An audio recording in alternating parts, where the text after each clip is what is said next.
हमसे 5वें नंबर में एक क्वेश्चन क्या पूछा है, ध्यान से सुनिएगा इस क्वेश्चन को। क्या पूछा है, वो भी 6 नंबर का है। बोर्ड एग्जाम 2024 में ये सेट नंबर 4 में ये क्वेश्चन पूछा गया है। क्या पूछ दिया है, एक ठोस धातु के बेलन के दो सिरे अर्धगोलाकार हैं। क्या सबसे पहले एक तुम्हें बेलन बनाना पड़ेगा, उसके दोनों सिरे अर्धगोलाकार होने चाहिए। जैसे कहा, पहले डायग्राम बनाते हैं, एक बेलन बनाते हैं। आपके सामने हमने प्यारा सा ये हो जाएगा, आपके सामने बेलन हो जाएगा। ठीक, ये हो गया आपके सामने बेलन। बेलन का दोनों सिरा, देखिए दोनों सिरा क्या कर दिया, इसको थोड़ा सा ऐसे बनाते हैं। ये आपके सामने बेलन हो गया, ठीक है, ये आपके सामने बेलन हो गया। ठीक, बेलन के दोनों सिरे अर्धगोलाकार हैं। ये मतलब ये अर्धगोलाकार इधर और अर्धगोलाकार आपके सामने इधर, दो गोला अर्धगोलाकार है। फिर उसकी संपूर्ण ऊंचाई 19 सेंटीमीटर है। और संपूर्ण ऊंचाई मतलब यहाँ से यहाँ तक का ऊंचाई है, यहाँ से यहाँ तक की ऊंचाई तुम्हारे पास 19 सेंटीमीटर है। कितना है, 19 सेंटीमीटर। इसे छोटा करते हैं जिससे आपको विजिबल हो। 19 सेंटीमीटर है। फिर क्या दे रखा, बेलन का व्यास दे रखा तुम्हारे पास 7 सेंटीमीटर। यानी बेलन का जो हमारे पास व्यास दे रखा है, ठीक है, बेलन का व्यास बराबर, व्यास यानी डी बराबर हमारे पास 7 सेंटीमीटर। अब बताइए आर बराबर क्या होता, व्यास का हमेशा त्रिज्या आधा होता था, यानी 7/2 बराबर में तुम्हारे पास 3.5 आ जाएगा। ठीक, तो 3.5 आ जाएगा। मतलब यहाँ से यहाँ तक का जो डिस्टेंस है, यहाँ से यहाँ तक का डिस्टेंस है 3.5 है। अब बताइए 3.5 यहाँ से, अब बताइए ये जो तुम्हारे पास 3.5 है तो अर्धगोला, तो जाहिर सी बात ये वाला पोर्शन 3.5 होगा और ये वाला भी, नीचे वाले भी पोर्शन 3.5 होगा। ठीक, इतना कह दिया। फिर क्या कह दिया हमें, उस ठोस का भार ज्ञात कीजिए यदि 1 सेंटीमीटर क्यूब धातु का भार कितना दे रखा, 4.5 ग्राम है। ये कितने नंबर का क्वेश्चन पूछा गया, 6 नंबर का ये क्वेश्चन पूछा गया है। ठीक, इतना हमारे पास डायग्राम हो गया। अब हमें सबसे पहले बेलन का हमें ऊंचाई ज्ञात करना चाहिए। बेलन का ऊंचाई मतलब ये यहाँ से यहाँ तक का जो बेलन की ऊंचाई हमें ज्ञात करना पड़ेगा। अब देखिए टोटल 19 सेंटीमीटर है, तो यानी 5.5 इधर 5.5 इधर, तो ये 5.5 इधर 5.5 इधर, 19 में से यानी 3.5 गए तो मतलब 7 हमें माइनस करना पड़ेगा। तो हमारे पास आ जाएगा यहाँ पर, ठीक है, आएगा बेलन की। ठीक है, इतना अब समझे कि नहीं, इतना यदि समझे आर की वैल्यू हो जाएगी, इतना हमें निकालना पड़ेगा। तो यहाँ पर हम एक पॉइंट और लिख देते हैं, बेलन की ऊंचाई बराबर, बेलन की ऊंचाई h बराबर हमारे पास कितना हो जाएगा, संपूर्ण ऊंचाई में से अर्धगोला इधर माइनस कर दीजिए। तो 19 माइनस में 3.5 तो 3 3 6 मतलब 7 हम माइनस कर दे तो हमारे पास कितना आ जाएगा, 12। यानी h बराबर हम क्या लिख सकते हैं, 12 सेंटीमीटर आएगा। मतलब बेलन की ऊंचाई कितना आया, 12 सेंटीमीटर आया हुआ है। ठीक, अब हमसे इसमें कह दिया है इस ठोस का भार तुम्हें ज्ञात करना पड़ेगा। यदि 1 सेंटीमीटर क्यूब धातु का भार कितना दे रखा, 4.5 है तो। ठीक, तो चलिए कोई टेंशन नहीं। अब हम क्या जानते हैं, ठोस का, ठीक है, दिख रहा ना, थोड़ा सा ऊपर करते अभी हमारे पास आ जाएगा, ठोस का आयतन बराबर, ठीक है, ठोस का आयतन बराबर हम फार्मूला क्या जानते हैं, πr² होता है h, और प्लस में 4/3 होता है, πr³ हो जाता है बराबर में। अब देखा जाए पाई r यानी हम πr² यदि कॉमन ले लें तो हमारे पास h प्लस में 4/3, यहाँ पर पाई तो कॉमन ली, एक r यहाँ बचा हुआ है, इतना हमारे पास दिया गया है। अब वैल्यू रखिए।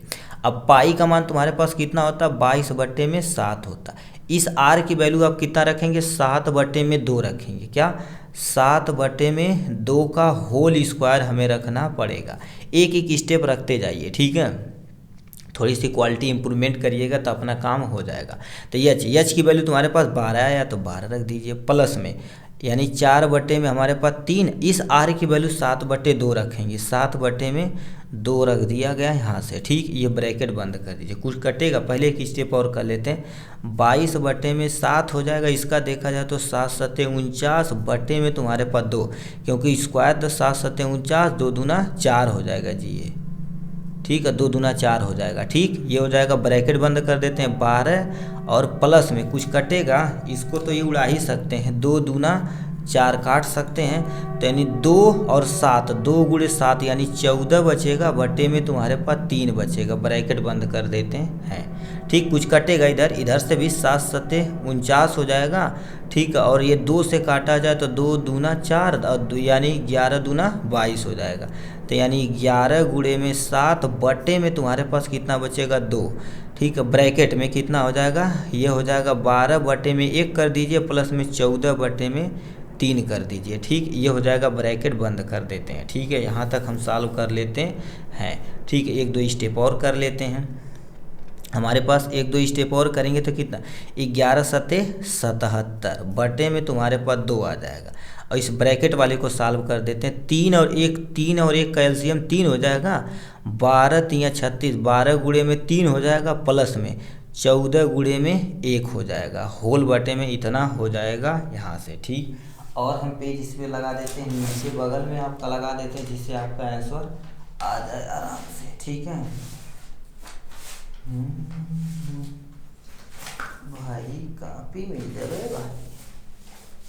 ठीक है, कोई कॉपी नहीं मिल रही है। ठीक, इतना हो जाएगा यहाँ से। अब इसको हम थोड़ा सा ऊपर करके यहाँ पर सॉल्व कर देते हैं आपके सामने। देखिए 77 है, तो 77/2 कर देते हैं, बराबर यहाँ लगाते जाइए ब्रैकेट में। 12×3 = 36 कर देते हैं। ठीक, प्लस में कितना हो जाएगा आपके सामने, 14 बटे में तुम्हारे पास 3 आ जाएगा यहाँ से। ठीक, तो ये हो जाएगा 77 हो जाएगा, बटे में 2 हो जाएगा, और ये 36 और 14, 6 4 10, 0 3 1 4, एक हाथ में 5 हो जाएगा यहाँ से 3, कुछ कटेगा, यानी 2 25, ये तो कट ही जाएगा। तो हमारे पास कितना आ जाएगा, 77 और गुणे में हमारे पास 25 और होल बटे में हमारे पास कितना आ जाएगा, 3 आ जाएगा आपके सामने। अब क्या कर देते हैं, 25 में 77 में 25 का गुणा करेंगे तो हमारे पास 1925 आ जाएगा, बटे में हमारे पास 3 आ जाएगा। यानी एच की वैल्यू आपको ऐसे ही रहने देते हैं, यदि मन करता तो ऐसे नहीं रहने दीजिए। तो इसको जब डिवीजन करेंगे तो 1441.67, ठीक है, ये तुम्हारे पास आयतन है तो सेंटीमीटर क्यूब आ जाएगा आपके सामने, इतना आ जाएगा। अब हमसे क्वेश्चन में क्या दे रखा है, 1 सेंटीमीटर क्यूब धातु में कितना ग्राम रखा जाता है, 4.5 ग्राम रखा जाता है। तो आपके सामने यदि इसको सॉल्व किया जाए, ठीक है, इसको यदि सामने आपके सॉल्व किया जाए कितना आ जाएगा, क्योंकि हम क्या जानते हैं, इसी पे सॉल्व किया जाए। 1 सेंटीमीटर क्यूब बराबर हमारे पास 4.5 ग्राम रखा गया है। तो हमारे पास कितना ग्राम है आपके सामने, इतना ग्राम है। ठीक है, तो इतना ही, इतना चाहिए से गुणा करा सकते हैं। ठीक है, हम इसको रखेंगे तभी कट जाएगा। ठीक है, तो हमारे पास कितना हो जाएगा, कुल भार बराबर, ठीक है, यानी कुल भार कितना हमारे पास उसमें रखाया जा सकता है, तो इतना लेते हैं 1925 बटे में तुम्हारे पास 3 गुणे में 4.5 हो जाएगा आपके सामने, कुछ कटेगा।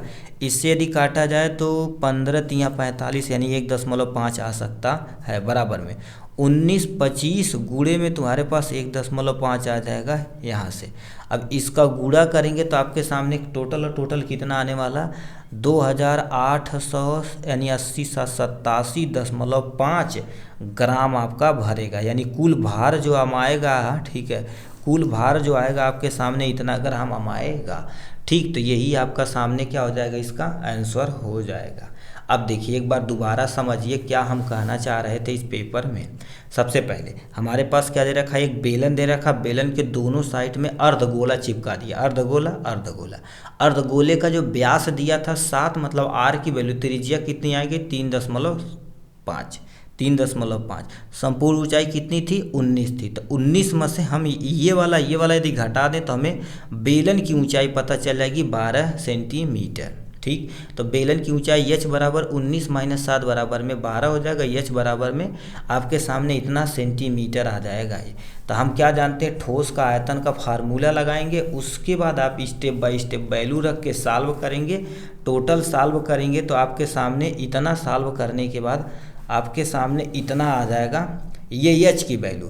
अब 1 ग्राम में कह दिया था, क्वेश्चन में दिया था 1 ग्राम में, ठीक है। 1 सेंटीमीटर क्यूब में कितना रखा गया, 4.5 ग्राम।